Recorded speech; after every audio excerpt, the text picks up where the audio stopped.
Okey, Assalamualaikum warahmatullahi wabarakatuh dan salam sejahtera. Bersama saya kembali Zul Zarizi dalam channel Zul Zarizi, dari orang biasa untuk orang biasa supaya di luar biasa. Dalam channel Zul Zarizi yang membicarakan mengenai hal YouTuber, tips YouTube, tutorial, vlogging dan apa saja yang terlintas dalam fikiran saya. Okey, agak lama saya tidak bersiaran. Untuk video kali ini saya nak mengupas sikit mengenai YouTuber yang viral iaitu Sugu Pavitra. Dan kenapa kita tak nak tahu pasal hal rumah tangga, kita nak jadikan benda ni pengajaran. Jadi sebagai salah seorang YouTuber, kita jadikan isu Sugu Pavitra ni sebagai panduan bukan sahaja untuk kita, mungkin juga untuk beliau jugalah.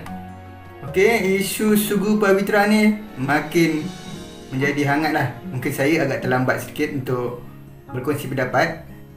Semalam kita dapati bahawa channel Sugu Pavitra telah pun di-delete. Dan dalam pernyataan akhbar, ada akhbar menyatakan bahawa memang video telah di-delete.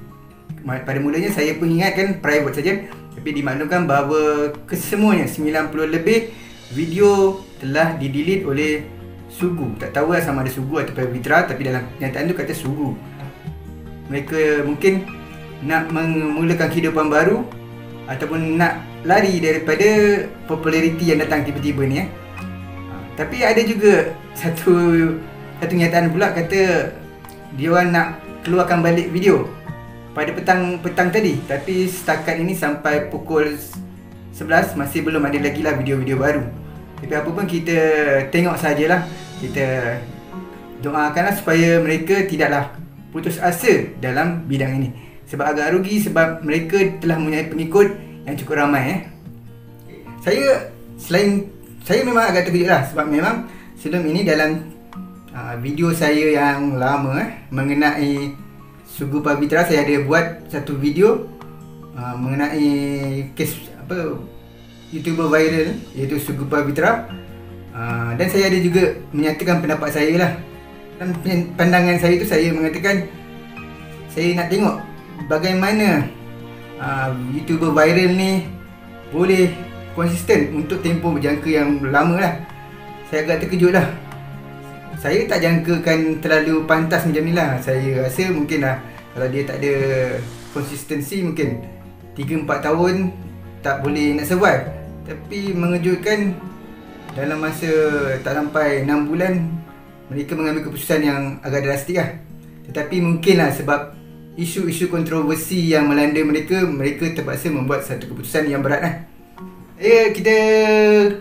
Kita tak perlu cerita pasal masalah Sugu Pavitra, channel dia, cuma kita ambil pengajaran. Dan saya rasa kalau dia melihat video ini, yang mana saya rasa tidak, pengajaran pertama adalah populariti. Macam mana kita nak kontrol populariti. Mungkin saya takkan hadapi masalah segitu, sebab agak mustahil untuk saya jadi popular macam mereka lah. Jadi mereka mungkin cultural shock lah. Secara tiba-tiba, bayangkan dalam masa 3-4 bulan dia dapat berjumpa PM, dapat beratus viewer, lepas tu dia dapat gaji pendapatan yang beribu kan. Kalau sebelum ni gaji 1000 lebih kan, tapi tiba-tiba saja dalam masa beberapa bulan mereka mendapat gaji tak silap saya 8000 kan. Melalui YouTube saja. Itu belum lagi yang mana orang datang kan, memberi macam-macam. Mungkin mereka tiada pengalaman lah untuk mengawal popular. Kedua, saya rasa tekanan daripada media masa. Saya rasa antara mungkin kesilapan mereka adalah mereka macam cakap, matlamat mereka tak jelas dan mereka dah terpesong sikit. Saya minta maaf kalau ada anda peminat-peminat Sugu Pavitra, tapi kenyataannya lah sebenarnya awalnya mereka buat YouTube adalah untuk berkongsi resepi makanan, dan juga matlamat dia adalah untuk mendapat duit kan. Tapi mungkin telah menjadi popular secara tiba-tiba, lepas tu datanglah duit, suatu benda yang baru kan. Jadi mereka dah tersasar. Sebab itu minta maaf saya cakap ketika Pavitra mengambil bahagian dalam modeling untuk majalah, satu majalah saya tak boleh sebut, nantikan saya kena saman pula. Saya rasa itu adalah satu kesilapan besar sebab sepatutnya dia fokus pada masakan, pada YouTube. Tapi dia telah pergi jauh walaupun baru sahaja popular. Okey, ketiga yang kita boleh belajar adalah anda, saya, kita boleh minat sesiapa saja kita boleh minat karya. Itu yang penting bukan kita minat lifestyle. Jadi itu kesilapan kesilapan kita ini bukan kesilapan Sugu Pavitra, ini kesilapan peminat-peminat. 788k subscriber tu mungkin separuhnya agak tak sup. Sampai saya pernah, bukan sahaja Majlis Bandaraya Ipoh ni memberi ikon perak yang mana saya sendiri pun saya rasa tak bersesuaian. Ada saya terbaca sampai ada cadangan supaya buat ikon perpaduan. Memang pada saya itu terlalu jauh lah. Mungkin kalau 5-6 tahun dia berada dalam industri, bolehlah kita tabal kan. Tapi untuk YouTuber yang baru 3-4 bulan adalah tidak logik lah. Nombor 4 saya rasa kita sebagai YouTuber ni kena naik ikut tangga lah. Kalau kita tengok Sugu Pavitra ni, dia bukan naik tangga, terus naik lift daripada tingkat 1 terus ke 5 ke 6 ke atas kan. Kalau boleh kita nak berjaya, boleh lah kalau nak naik lift terus. Tapi kalau kita naik tangga, kita akan merasai, kita akan faham mana yang boleh, mana tak boleh. Jadi kita lebih berhati-hati lah dalam kita punya perbuatan. Dan macam Sugu Pavitra ni, mungkin macam saya cakap tadi lah, dia bukan tak ada ilmu, dia tak ada kefahaman tentang YouTube tentang jadi selebriti. Dia sekarang, kalau ikutkan memang tahap dia dah selebriti.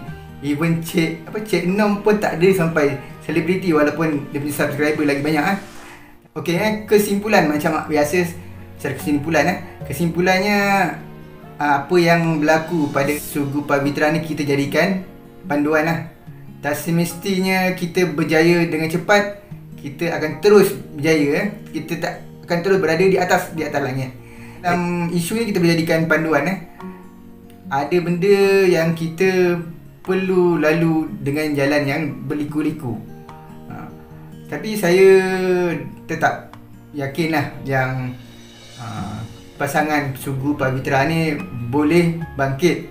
Walau bagaimanapun kena ada orang yang bimbing Sebab saya rasa kalau mereka berjalan sendiri memang susah lah, sebab mereka tiada panduan Jadi saya haraplah Sugu Pavitra, anda adalah bukan ikon anda adalah YouTuber Anda adalah YouTuber yang popular.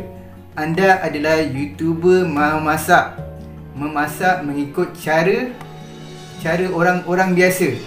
Jadi anda kena tumpu pada benda itulah. Tak perlulah anda pergi photoshoot. Minta maaf saya cakap, bukan tak boleh, tapi bila anda pergi ke photoshoot dan terus banyak sangat bersama media, itulah kesilapan anda lah. Begitu juga saya ni bukan ingatkan diri je, saya ingatkan diri saya sendiri. Walaupun memang mustahil untuk saya jadi popular, tapi ini benda yang perlu kita nilaikan lah. Jangan kita terlepas daripada landasan, walau apa cara yang kita telah lakukan. Okey, cukuplah setakat ini. Saya takut anda pun tak faham apa saya cakap. Macam biasa, saya minta anda kat sini, tapak tangan saya ni ada 2 video-video lama saya yang anda boleh tengok boleh tengok di masa luang anda. Dan jangan lupa dekat bawah ni ada butang YouTube tu, anda subscribe untuk subscribe lah, untuk saya tambah subscriber lah. Itu je. Okey, Assalamualaikum warahmatullahi wabarakatuh. Saya Zul Zarizi.